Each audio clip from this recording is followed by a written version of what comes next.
Here's a little story for you. I was paid £50,000 to take this business over. I instantly bought the freehold of this whole property here, and I'm going to go through now in this video the numbers, why I got paid to take it over, and how much I paid for this building, and what the business is now generating in terms of profits, how long it's taken to do, because that's what this YouTube channel is all about. Make sure you hit subscribe.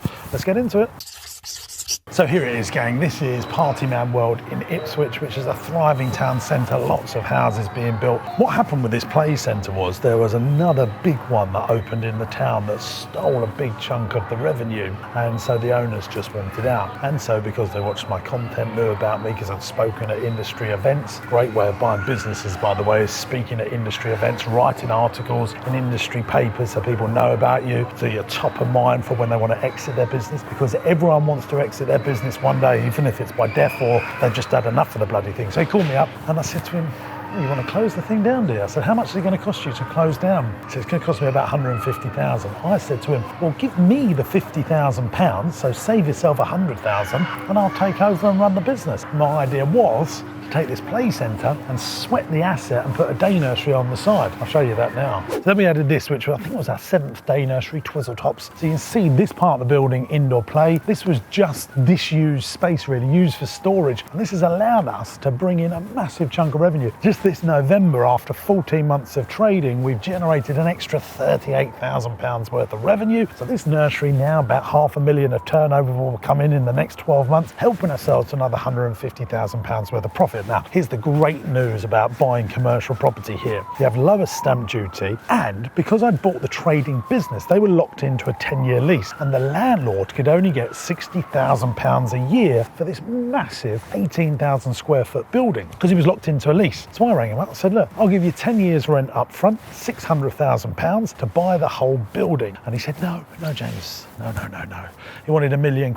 Well, we eventually haggled and we settled on £900,000. Then I got my old mate Savills to come along and revalue the place. They valued it at £2.3 million because I was a trading business in there. I was putting a day nursery in there, so that upped the value. But it's also real because that building over there just behind me, this was also owned by the same landlord, the Screwfixie building, and that sold for £2.3 million. So we had comparable evidence, but because I was locked into the lease, that devalued the building. But as soon as I bought the freehold, I owned the lease and the freehold, merged the two together. That's a great way of upping value in commercial property. So this is the day nursery inside.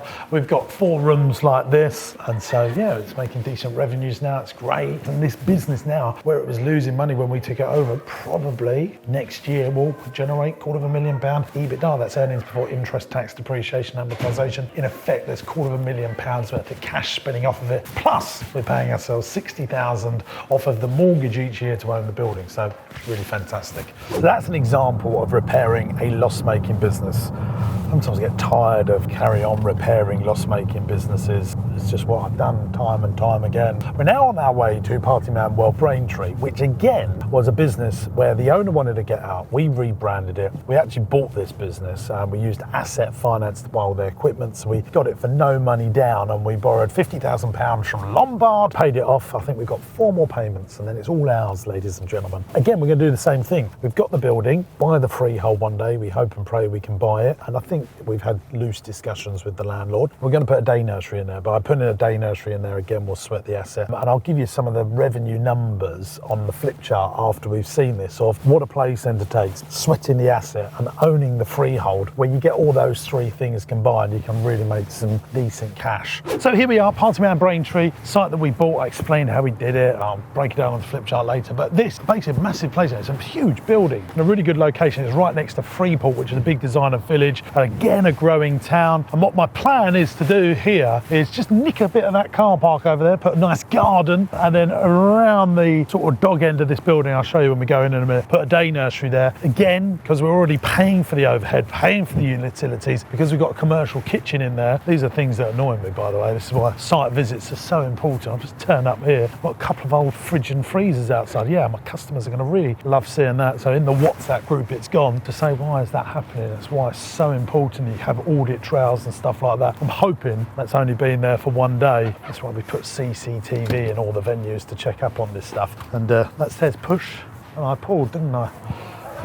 So this is the dog leg I'm talking about. It's above the play centre, and then underneath here, you see you've got quite a bit of room as well. I want to put the day nursery and then put all of our party rooms up here. So it's just underutilised space. I just want to sweat our assets more. Overheads cost so much money and they're only going up. I'm telling you now, business rates are going to go up more. Utility costs are going to go up more. As you see, look, well, what do we got in here? We've got 35 customers. We might take £800 to £1,000 a day during the weekdays. It's just not enough. But put a day nursery in here, and that will take £4,000 a day plus the 1,500. Day nursery's dead at the weekends. The play centre makes loads of money at the weekends, and we're just off to the races. So I'm really excited about this. Slightly different way that we structured the deal, like I told you in the car. Let's get on the flip chart now, and I'll show you how we did it. Right, gang, I promised you that I would break this down on the flip charts for you so you can really understand how you can use hardly any money to buy businesses or bolt on businesses into your organisation. I've put all the strategies that I've used over the last 20 years to grow my businesses in my Entrepreneurs University, which you can try for free, by the way. Just go to jamessinclair.net and do your free trial in my Entrepreneurs University on business buying strategies. It's a fantastic way of growing your business. There's also a link in the video description. So the two deals we're looking at here is the first one we looked at is Ipswich. The second one we looked at is Braintree. Let's go down and have a look at the Ipswich one and really understand what I did there. I used a method called reverse premium. This is where someone pays you to take over their business. I've only done this twice out of about the 15 different businesses that I've acquired.